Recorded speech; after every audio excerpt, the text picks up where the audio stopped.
राधे राधे प्यारे भक्तों, श्री कृष्ण कहते हैं जिंदगी में कुछ नेक काम ऐसे भी करने चाहिए जिनका उस ऊपर वाले के सिवा कोई दूसरा गवाह ना हो। जीव जीवन मिलना भाग्य की बात है, मृत्यु होना समय की बात है, मगर मृत्यु के बाद भी लोगों के दिलों में जीवित रहना यह कर्मों की बात है। कहानी पुरानी जरूर है और आपने सुनी भी होगी, पर कई बार कहानी की शिक्षा इतनी महत्वपूर्ण होती है कि उसे बार बार सुनना जरूरी हो जाता है, ताकि हम सतर्क हो सके, बार बार अपने जीवन में झांक सके कि कहीं हम भी तो ऐसा नहीं कर रहे। भगवान ने जब इंसान की रचना की तो उसे अपनी यात्रा आरंभ करने से पहले 2 पोटली दी और कहा, एक पोटली तुम आगे की तरफ लटकाना और दूसरी पोटली कंधे के पीछे की तरफ। इंसान ने बिल्कुल वैसा ही किया। फिर भगवान ने कहा, ध्यान से सुनो, तुम्हारी नजर सिर्फ और सिर्फ आगे वाली पोटली पर होनी चाहिए, पीछे वाली पर नहीं। इंसान हामी भरकर वहां से चला गया और इंसान ने ठीक वैसा ही किया जैसा उसे भगवान ने बताया था। वो आगे वाली पोटली को बार बार देखता, आगे वाली पोटली में उसकी कमियां थी और पीछे वाली पोटली में दुनिया की कमियां। वो जब भी आगे वाली पोटली को देखता तो उसे अपनी कमियां नजर आती। वो एक एक करके अपनी कमियां सुधार गया और उसकी तरक्की होने लगी। वो बहुत अच्छा इंसान बनता गया, बेहतर से बेहतर खुशहाल होता गया। उसने कभी भी पीछे वाली पोटली पर नजर तक नहीं डाली। एक बार वह तालाब के किनारे नहाने के लिए रुका, उसने दोनों पोटलियां तालाब के किनारे छोड़ दी। नहाकर जब वो बाहर आया तो उसे समझ ही नहीं आया कौन सी पोटली आगे वाली थी और कौन सी पीछे वाली, क्योंकि दोनों बिल्कुल एक जैसी थी। अब गड़बड़ ये हुई कि उसने पीछे वाली पोटली आगे टांग ली और आगे वाली पीछे। अब उसे पूरी दुनिया में कमियां ही कमियां नजर आने लगी। ये ठीक नहीं, वो ठीक नहीं, बच्चे निकम्मे हैं, पड़ोसी बेकार है, सरकार बेकार है, जहां देखो वहां कमियां। अब वो हर जगह कमियां ढूंढने लगा सिवाय खुद के, क्योंकि उसे भगवान की वह बात याद थी कि नजर सिर्फ आगे वाली पोटली पर रखना। अब बेचारे का बहुत बुरा परिणाम होने लगा। वह पतन की तरफ बढ़ने लगा। नकारात्मकता ने उसे घेर लिया। हर इंसान उसे बुरा लगने लगा। उसकी दुनिया नरक बनने लगी। अब उसे समझ नहीं आ रहा था कि आखिर चक्कर क्या है। वो वापस भगवान के पास गया। भगवान ने उसे समझाया, जब तक तेरी नजर खुद की कमियों पर थी तू तरक्की कर रहा था, क्योंकि तू खुद को सुधार रहा था। और जैसे ही तूने दूसरों की कमियां देखनी शुरू कर दी, वैसे ही तेरा पतन आरंभ हो गया। दोस्त, ये हकीकत है। जब हम अपनी उंगलियां दूसरों पर उठाएंगे, तब हम केवल और केवल अपना ही नुकसान करेंगे। हम किसी को भी नहीं सुधार सकते। आध्यात्मिकता की नजर से देखें तो हर कोई अपनी यात्रा पर है। हम खुद की कमियां सुधार लें, खुद को बेहतर बना लें, रोज खुद को पिछले दिन से बेहतर बना लें, यही जरूरी है। किसी ने क्या खूब कहा है, झांक रहे हैं इधर उधर सब, अपने अंदर झांके कौन, ढूंढ रहे दुनिया में कमियां, अपने मन को ताके कौन, दुनिया सुधरे सब चिल्लाते, खुद को आज सुधारे कौन, पर उपदेश कुशल बहु तेरे, खुद पर आज विचारे कौन। हम सुधरे तो जग सुधरेगा, यह सीधी बात विचारे कौन। श्री कृष्ण कहते हैं, सब्र कोई कमजोरी नहीं होती, बल्कि ये वह ताकत होती है जो सभी में नहीं होती। दुआएं कभी खाली नहीं जाती, बस सही वक्त पर कबूल होती हैं। मनुष्य अपने विश्वास से निर्मित होता है। जैसा वह विश्वास करता है वैसा ही वह बन जाता है। हर चीज की नकल की जा सकती है, लेकिन चरित्र और व्यवहार नहीं।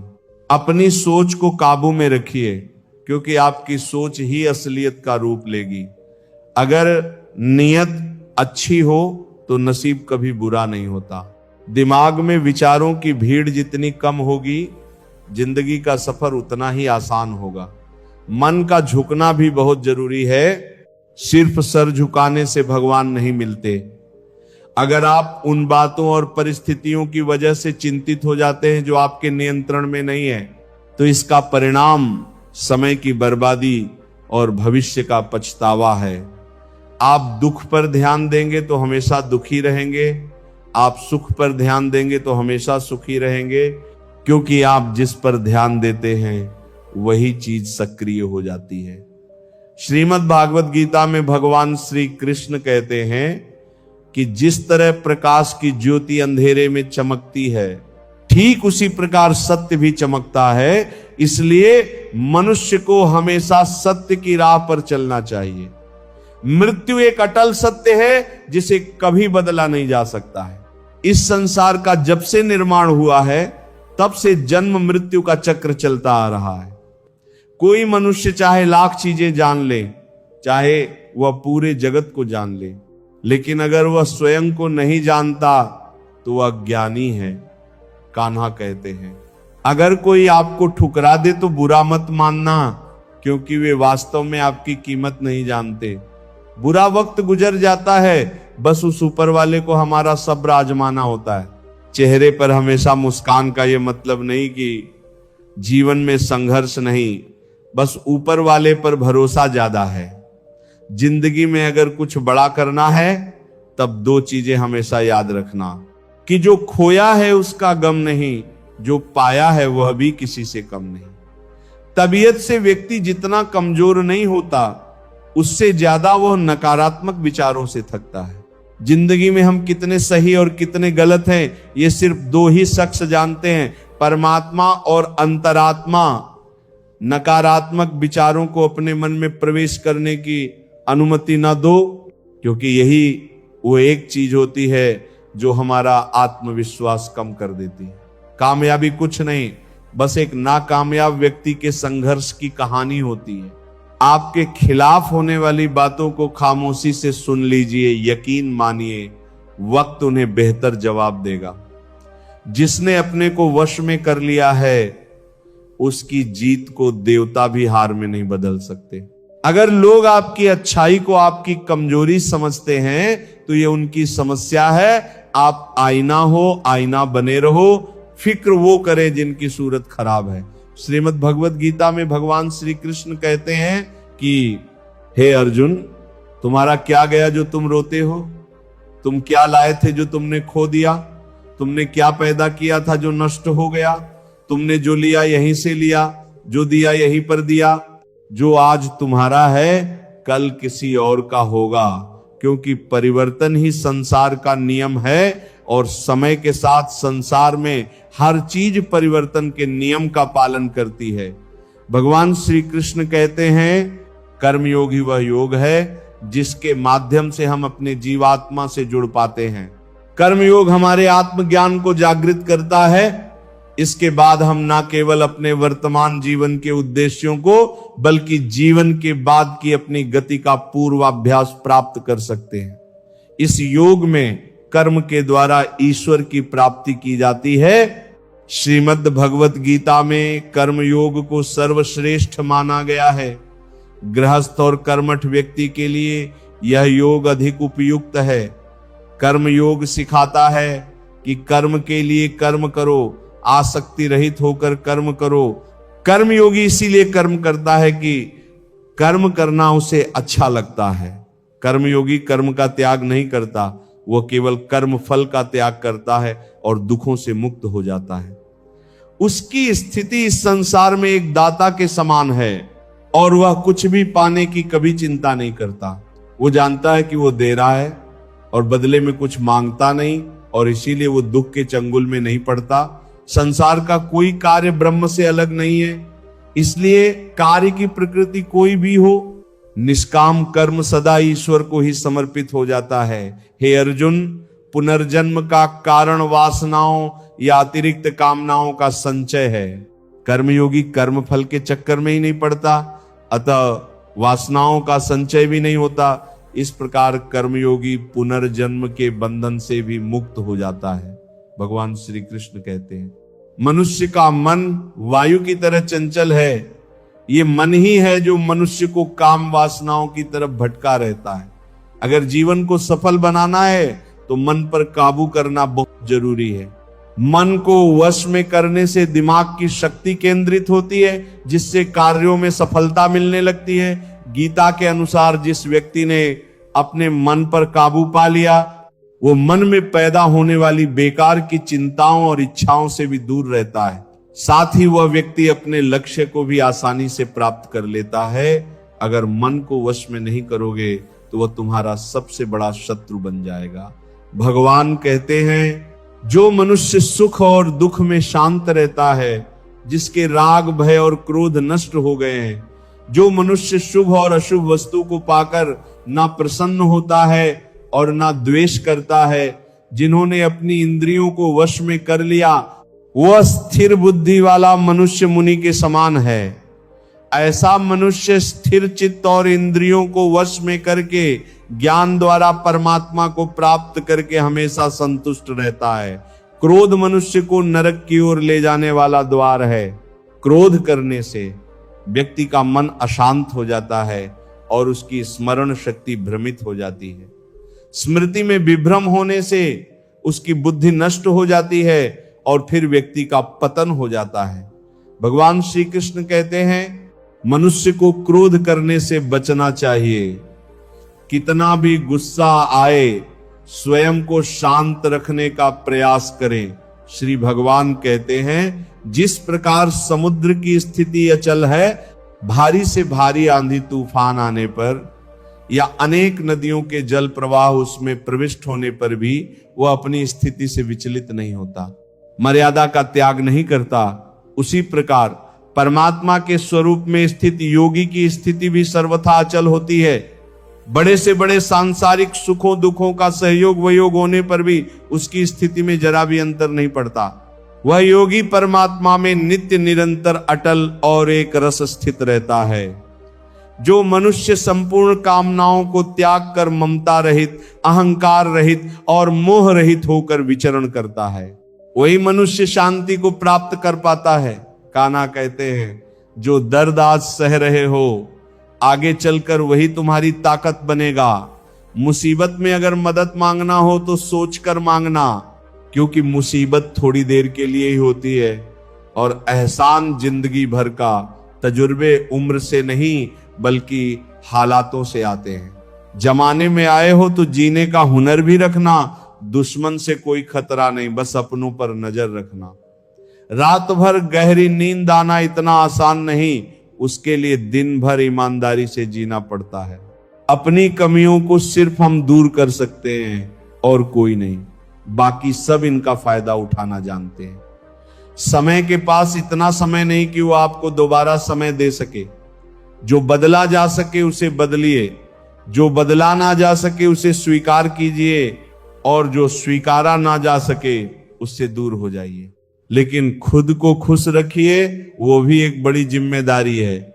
जब हम अपने रिश्ते के लिए वक्त नहीं निकाल पाते, तब वक्त हमारे बीच से रिश्ता निकाल देता है। जो आपकी बुराई करते हैं उन्हें करने दो, क्योंकि बुराई वही करते हैं जो बराबरी नहीं कर सकते।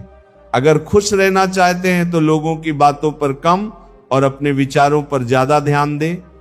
भगवान पर विश्वास बिल्कुल उस बच्चे की तरह करो जिसको हवा में उछालो तो वह हंसता है, डरता नहीं, क्योंकि वह जानता है कि आप उसे गिरने नहीं दोगे।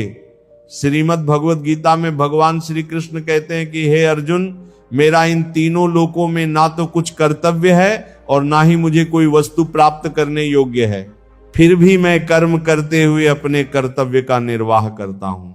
हे पार्थ, यदि मैं कर्मों को करने में सावधानी ना बरतूं तो बड़ा अनर्थ हो जाएगा, क्योंकि मनुष्य सब प्रकार से मेरे ही मार्ग का अनुसरण करते हैं। यज्ञ से बचे हुए अन्न को खाने वाले श्रेष्ठ पुरुष सब पापों से मुक्त हो जाते हैं, और जो पापी लोग अपना शरीर पोषण करने के लिए ही अन्न पकाते हैं वे तो पाप को ही खाते हैं। अर्थात जो लोग ईश्वर को याद किए बिना जिंदा रहने में ही लगे रहते हैं, उन्हें चोर समझना चाहिए। केवल ज्ञान ही एक ऐसा अक्षय तत्व है जो कहीं भी, किसी भी अवस्था में और किसी भी हाल में मनुष्य का साथ नहीं छोड़ता। धरती पर जिस प्रकार मौसम में बदलाव आता है, उसी प्रकार जीवन में भी सुख दुख आता जाता रहता है, युद्ध हो या जीवन। सफलता केवल 3 शस्त्रों से प्राप्त होती है, धर्म, धैर्य और साहस। कान्हा कहते हैं, सेवा सबकी कीजिए मगर आशा किसी से मत रखिए, क्योंकि सेवा का सही मूल्य भगवान ही दे सकता है, इंसान नहीं। नीयत साफ हो तो एक लोटा जल भी कबूल है, वरना दिखावे के तो 56 भोग भी फिजूल है। कहां मिलता है कोई ऊपर वाले के सिवा समझने वाला? जो भी मिलता है बस समझा कर चला जाता है। भगवान के फैसले पर कभी शक मत करना। अगर सजा मिल रही है तो कोई गलती भी अवश्य ही होगी। अगर आप सही हो तो कुछ सही साबित करने की कोशिश ना करो, बस सही बने रहो। गवाही खुद वक्त देगा। वहां बैठकर रोना बहुत सुकून देता है, जहां कृष्ण के सिवाय कोई और सुनने वाला ना हो। जितना इंतजार वो आपसे करवा रहा है, समय आने पर वो इतना देगा कि संभाल भी नहीं पाओगे। मित्रता आवश्यक है, संबंध भी आवश्यक है, परंतु जीवन की कठिन परिस्थिति यह दर्शाती है कि अकेले रहने की कला का आना भी आवश्यक है। जिंदगी में इतना सफर करने के बाद एक बात तो सीख ली है मैंने कि उस गली में कभी अपना कदम भी मत रखना जहां के लोग आपकी कदर नहीं करते। कदर करो उस इंसान की जो तुम्हारे सबसे ज्यादा नजदीक है। जो नजदीक भी नहीं आना चाहते उनका तो ख्याल करना भी छोड़ दो। उसे लौटना होगा तो लौट आएगा। कदर तो उसकी करो जिसे तुमसे दूर जाने में भय लगता है। ये कसमें वादे सब झूठ होते हैं, क्योंकि सबसे ज्यादा कसम वही खाते हैं जो सबसे ज्यादा झूठ बोलते हैं। दीपक का जीवन इसीलिए वंदनीय नहीं है कि वह जलता है, बल्कि इसीलिए वंदनीय है कि वह दूसरों के लिए जलता है, दूसरों से नहीं जलता। कान्हा कहते हैं, जीवन में कभी मौका मिले तो किसी के लिए सारथी ही बनना, स्वार्थी नहीं। किससे कब और कितना बोलना है, अगर तुमने यह समझ लिया तो तुम अपनी जिंदगी के सार्थक बन चुके हो। कामयाबी और नाकामयाबी दोनों जिंदगी के हिस्से हैं और दोनों ही स्थायी नहीं है। जिंदगी की आधी शिकायतें यूं ही दूर हो जाएंगी अगर लोग एक दूसरे के बारे में बोलने की जगह एक दूसरे से बोलना सीख जाएंगे। विश्वास किसी पर इतना करो कि वह तुम्हारे साथ छल करते समय खुद को दोषी समझे, और प्रेम किसी से इतना करो कि उसके मन में सदैव तुम्हें खोने का डर बना रहे। 4 वेदों का अर्थ नहीं भी जानो तो कोई बात नहीं, लेकिन समझदारी, जवाबदारी, वफादारी और ईमानदारी, इन 4 शब्दों का मर्म जान लो तो भी जीवन सार्थक हो जाएगा। हे अर्जुन, जिस काल में तेरी बुद्धि मोह रूपी दलदल को भली भांति पार कर जाएगी, उस समय तू सुने हुए और सुनने में आने वाले इस लोक और परलोक संबंधी सभी भोगों से वैराग्य को प्राप्त हो जाएगा। हे पार्थ, धर्म से भरा हृदय धर्म का परामर्श देता है और अधर्म से भरा हृदय अधर्म का परामर्श देता है। कान्हा कहते हैं, दुष्ट लोगों की भलाई कभी नहीं करनी चाहिए, क्योंकि बिच्छू को आप कितना भी प्यार कर लो फिर भी वो डंक ही मारेगा। लोग तुम्हारी कदर तभी करेंगे जब तुम भी उन्हें उन्हीं की तरह नजरअंदाज करना सीख जाओगे। जिन्हें उधार लेने और दूसरों से एहसान लेने की आदत होती है वो हमेशा तनाव में घिरे रहते हैं। उस इंसान की कद्र कम की जाती है जमाने में जो दूसरे इंसान की कद्र नहीं करता। किसी को इतना भी सर पर मत बैठा लेना कि सर दर्द बन जाए, और किसी की इतनी भी खुशामद मत करना कि वो आपके लिए बेकद्र हो जाए। आईने में जो दिखता है उसके अलावा किसी और पर आंख मूंद कर भरोसा मत करना। दूर रहना उन लोगों से जो आपकी कदर तब तक करते हैं जब तक आपका काम हो। जल्दबाजी में कोई भी फैसला ना ले, क्योंकि जल्दबाजी में लिया गया फैसला अक्सर गलत हो जाता है। अपने पंखों पर भरोसा रख। हवाओं के भरोसे तो पतंगे उड़ा करती हैं। यहां गरीब जमीन पर पड़ी रोटी भी हंसी खुशी खा लेता है, वहां अमीर हाथ से मिली रोटी की भी कदर नहीं करता। जो मिला नहीं उसे पाने की ख्वाहिश जरूर करना, पर जो मिला है उसकी बेकदर कभी मत करना। प्यार का असर उस रिश्ते में खत्म हो जाता है जहां एक दूसरे की कद्र करना कम हो जाता है। जिन्हें जो कहना है कहने दो, उनको हम नहीं, वक्त जवाब देगा। क्यों भरोसा करता है तू गैरों पर, जबकि चलना है अपने ही पैरों पर। जिन्हें नींद से प्यार है वो सुहाने सपने देखते रहते हैं, पर जिन्हें अपने सपनों की कदर है उन्हें नींद तक नहीं आती। जहां रहने के लिए घर मिल जाए पर घर के लोगों से कदर ना मिले, ऐसे घर पर रहने से अच्छा सड़क पर रहना है। श्रीमद् भागवत गीता में भगवान श्री कृष्ण कहते हैं कि हे अर्जुन, जो न कभी हर्षित होता है, न किसी से द्वेष करता है, ना शोक करता है, ना कामना करता है, जो शुभ और अशुभ संपूर्ण कर्मों का त्यागी है, वह ज्ञानी मनुष्य मुझको अति प्रिय है।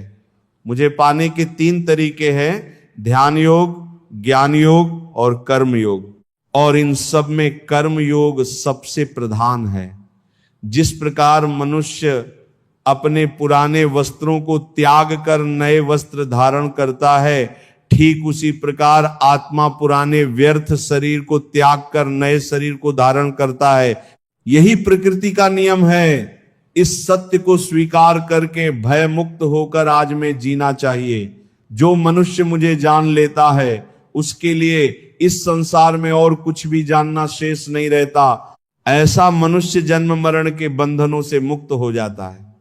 जो मनुष्य भगवत गीता को पढ़कर उस पर अमल करता है, उसके सारे दुष्कर्म का प्रभाव समाप्त हो जाता है। जो भाग्य में है वो भाग कर आएगा, और जो भाग्य में नहीं है वो आकर भी भाग जाएगा। जैसे हवा के झोंके नाव को भटका देते हैं, वैसे ही मनुष्य की इच्छाएं बुद्धि को भटका देती हैं। खुशी के लिए काम करोगे तो खुशी नहीं मिलेगी, लेकिन खुश होकर काम करोगे तो खुशी जरूर मिलेगी।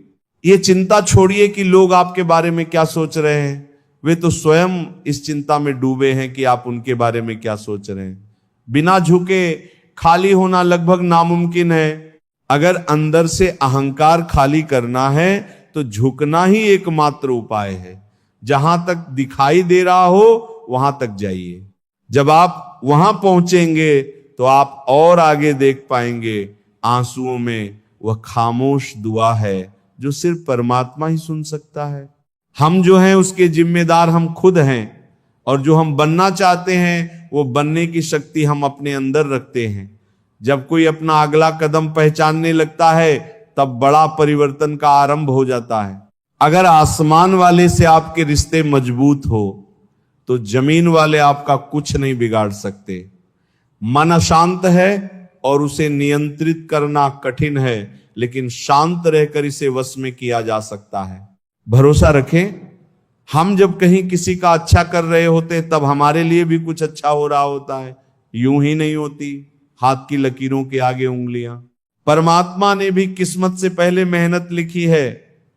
अच्छे व्यवहार का कोई आर्थिक मूल्य भले ही ना हो, लेकिन अच्छा व्यवहार करोड़ों दिलों को खरीदने की शक्ति रखता है। संयम हमारे चरित्र की कीमत बढ़ाता है, परंतु सच्चे मित्र और परिवार हमारे जीवन की कीमत बढ़ाते हैं। श्रीमद् भागवत गीता में भगवान श्री कृष्ण कहते हैं कि हे अर्जुन, वह जो वास्तविकता में मेरे उत्कृष्ट जन्म और गतिविधियों को समझता है, वह शरीर त्यागने के बाद पुनः जन्म नहीं लेता और मेरे परम धाम को प्राप्त होता है।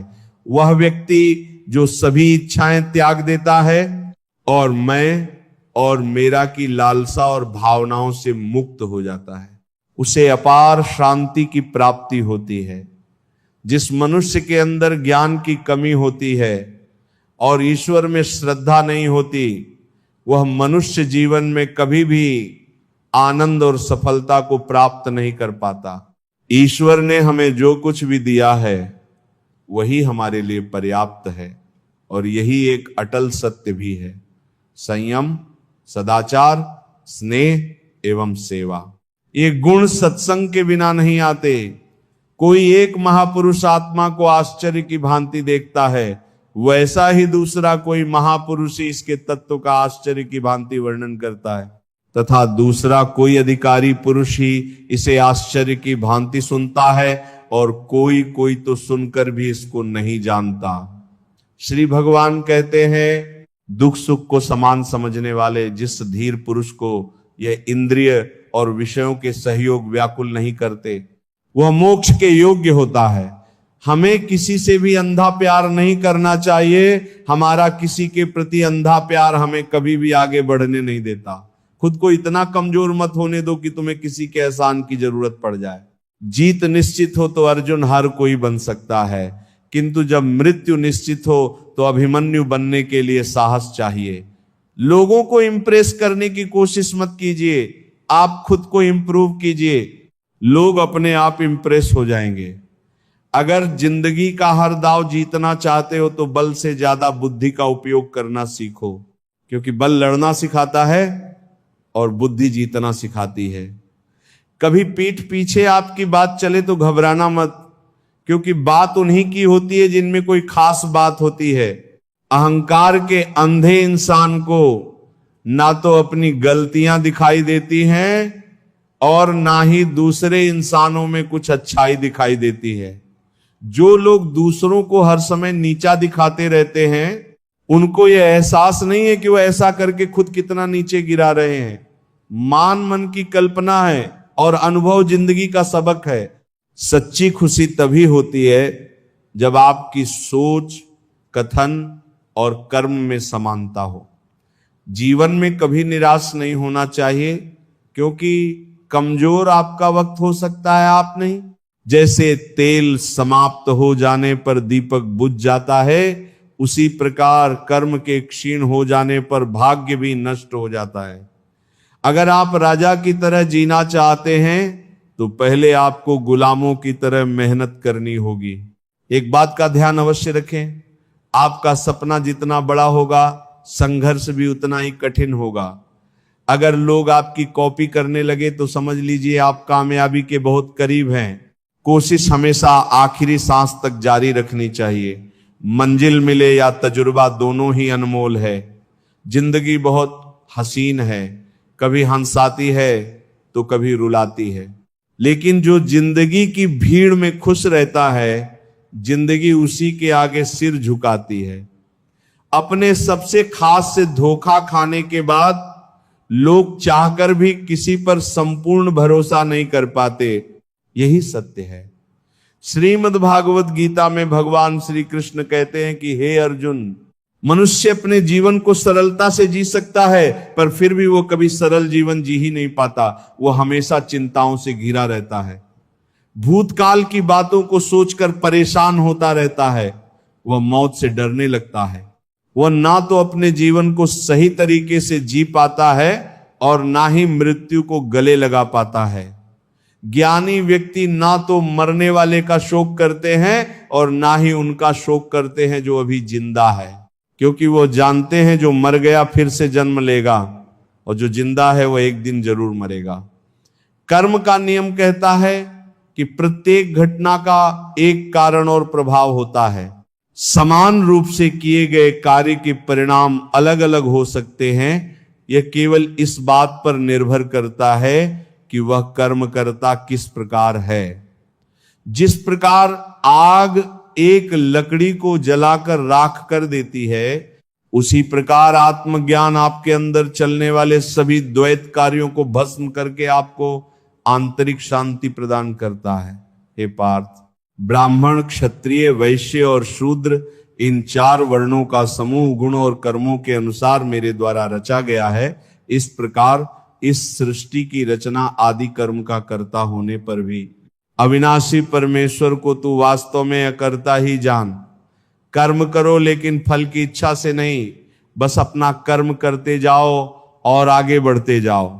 जिसकी आसक्ति सर्वथा नष्ट हो गई है, जो अपनी देह पर अभिमान नहीं करता और जो ममता से रहित हो गया है, जिसका चित्त निरंतर परमात्मा के ज्ञान में स्थित रहता है, वैसा कर्मयोगी अपना कर्म यज्ञ की तरह करता है और मोक्ष को प्राप्त होता है। जो अपना सब कुछ परमात्मा को अर्पण कर देता है, जिसके लिए परमात्मा ही सब कुछ है।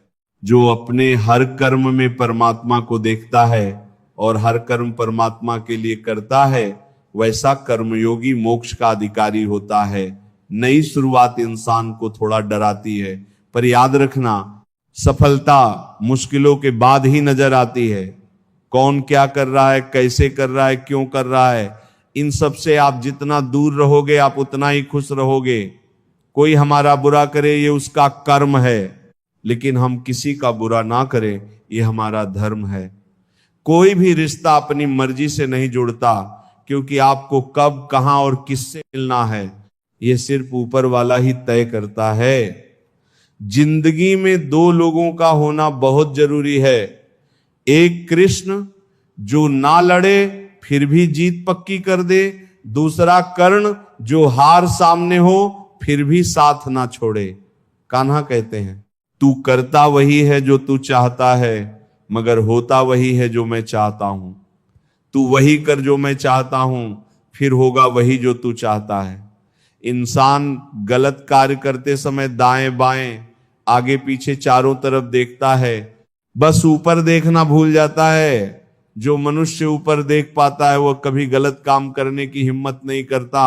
मित्र, भगवान श्री कृष्ण कहते हैं कि जो भी मेरे भक्त श्रद्धा से मुझे भजते हैं, मेरा नाम जपते हैं, मेरी पूजा करते हैं तथा मुझसे प्रेम करते हैं, वह मेरे हैं, और मैं उनके सभी कष्टों का हरण करके उन्हें वह सभी सुख प्रदान करता हूं जिनकी वह कामना करते हैं। मित्र, एक समय की बात है, भोला नाम का एक आदमी शहर की एक छोटी सी गली में रहता था। वो मेडिकल की दुकान चलाता था, सारी दवाइयों की उसे अच्छी जानकारी थी, पूरी दुकान खुद संभालता था, इसलिए कौन सी दवा कहां रखी है उसे अच्छी तरह पता था। वो पूरी ईमानदारी से अपना काम करता था, ग्राहकों को सही दवा सही दाम पर देता था। सब कुछ अच्छा होने के बाद भी भोला नास्तिक था, भगवान में उसका जरा भी विश्वास नहीं था। वह पूरा दिन दुकान पर काम करता और शाम को परिवार तथा दोस्तों के साथ समय गुजारता था। उसे ताश खेलने का बहुत शौक था। जब भी समय मिलता दोस्तों के साथ ताश खेलने बैठ जाता था। एक दिन वह दुकान पर था, तभी कुछ दोस्त आए और तभी भारी बारिश भी शुरू हो गई। रात हो गई थी, लेकिन सभी बारिश थमने का इंतजार कर रहे थे। बिजली भी चली गई थी। बैठे बैठे क्या करें, सोचा मोमबत्ती की रोशनी में ताश ही खेल लेते हैं। सारे दोस्त दुकान में ताश खेलने बैठ गए, सभी ताश खेलने में मग्न थे। तभी एक बच्चा भागता हुआ आया, वह पूरी तरह भीग चुका था। उसने जेब से दवा की एक पर्ची निकाली और भोले से दवा मांगी। भोला खेल में मग्न था, उसने पहली बार में तो ध्यान ही नहीं दिया। तभी बच्चे ने जोर से आवाज देते हुए कहा, मेरी माँ बहुत बीमार है, सारी दवा की दुकानें बंद हो गई हैं, आप दवा देंगे तो मेरी माँ ठीक हो जाएंगी। भोला आधे अधूरे मन से उठा, पर्ची देखी और अंदाज से दवा की एक शीशी उठाकर उसे दे दी। पैसे काटकर बच्चे को लौटा दिए। बच्चा भागते हुए चला गया। तभी बारिश रुकी और भोले के दोस्त चले गए और भोला भी दुकान बंद करने लगा। तभी उसे ध्यान आया कि रोशनी कम होने के कारण उसने गलती से बच्चे को चूहे मारने वाली दवा की शीशी दे दी है। भोला के हाथ पांव फूल गए, उसका दिल जोर जोर से धड़कने लगा। उसकी 10 साल की नेकी पर मानो जैसे ग्रहण लग गया। उस बच्चे के बारे में सोचकर वह घबराने लगा। सोचा यदि वह दवाई उसने अपनी बीमार मां को दे दी तो वह अवश्य मर जाएगी। बच्चा भी बहुत छोटा होने के कारण उस दवाई को तो पढ़ना भी नहीं जानता होगा। एक पल वह अपनी इस भूल को कोसने लगा और ताश खेलने की अपनी आदत को छोड़ने का निश्चय कर लिया। पर यह बात तो बाद में देखी जाएगी। अब क्या किया जाए? उस बच्चे का पता ठिकाना भी तो वो नहीं जानता, कैसे उसकी बीमार मां को बचाया जाए। सच में कितना विश्वास था उस बच्चे की आंखों में। भोला को कुछ सूझ नहीं रहा था। घर जाने की उसकी इच्छा मर गई। दुविधा और बेचैनी उसे घेरे हुए थी। घबराहट में वो इधर उधर देखने लगा। पहली बार उसकी नजर दीवार के उस कोने में गई जहां उसके पिता ने जिद करके भगवान श्री कृष्ण की तस्वीर दुकान के उद्घाटन के वक्त लगाई थी। तब पिता ने कहा था, भगवान की भक्ति में बहुत शक्ति होती है, वह हर जगह व्याप्त है और हमें सदैव अच्छे कार्य करने की प्रेरणा देता है। भोला को वह सारी बातें याद आने लगी। आज उसने इस अद्भुत शक्ति को आजमाना चाहा। उसने कई बार अपने पिता को भगवान की तस्वीर के सामने हाथ जोड़कर आंखें बंद करते हुए पूजा करते देखा था। उसने भी आज पहली बार कमरे के कोने में रखी उस धूल भरी कृष्ण की तस्वीर को देखा और आंखें बंद कर दोनों हाथों को जोड़कर वहीं बैठ गया। कुछ देर बाद वो छोटा बच्चा फिर दुकान में आया, पसीना पोंछते हुए। उसने कहा, क्या बात है बेटा, तुम्हें क्या चाहिए? बच्चे की आंखों से पानी छलकने लगा। उसने रोते रोते कहा, बाबूजी, मां को बचाने के लिए मैं दवाई की शीशी लेकर भागता जा रहा था। घर के करीब पहुंच भी गया था, लेकिन बारिश की वजह से आंगन में पानी भरा था और मैं फिसल गया, दवाई गिर गई। क्या आप मुझे वही दवाई की दूसरी शीशी दे सकते हैं बाबूजी? बच्चे ने उदास होकर पूछा। भोला ने राहत की सांस लेते हुए कहा, क्यों नहीं?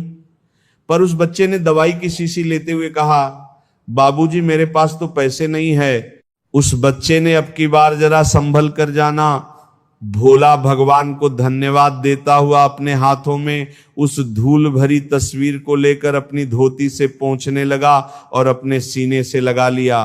उसे समझ में आ गया कि भक्त अगर मन से भगवान को याद करे तो भगवान उसकी रक्षा जरूर करते हैं और भगवान उनके सारे संकट हर लेते हैं। श्री कृष्ण कहते हैं, मनुष्य का जीवन केवल उसके कर्मों पर चलता है। जैसा उसका कर्म होता है वैसा उसका जीवन होता है। जो मनुष्य मुझसे परम प्रेम करके इस परम रहस्य युक्त गीता शास्त्र को मेरे भक्तों में कहेगा, वह मुझको ही प्राप्त होगा।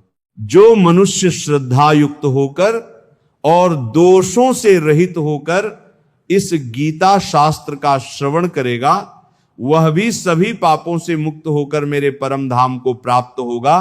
कान्हा कहते हैं, मैं धरती की मधुर सुगंध हूं, मैं अग्नि की ऊष्मा हूं, मैं सभी जीवित प्राणियों का जीवन और सन्यासियों का आत्म संयम भी मैं ही हूं। भगवान कहते हैं, जो मनुष्य गीता के इस रहस्य को भक्तों को धारण करवाता है और इसका विस्तार एवं प्रचार करता है, वह मनुष्य मुझे अत्यधिक प्रिय है। मित्रों, मैं आशा करता हूं कि आपने इस वीडियो से बहुत कुछ सीखा होगा। वीडियो को लाइक और शेयर करके कमेंट में जय श्री राधे कृष्ण लिखना ना भूलें और ऐसे ही ज्ञानवर्धक वीडियो पाने के लिए हमारे चैनल को सब्सक्राइब करके घंटी जरूर बजा दें। भगवान श्री कृष्ण आपको हमेशा प्रसन्न रखें। जय श्री राधे कृष्णा। राधे राधे।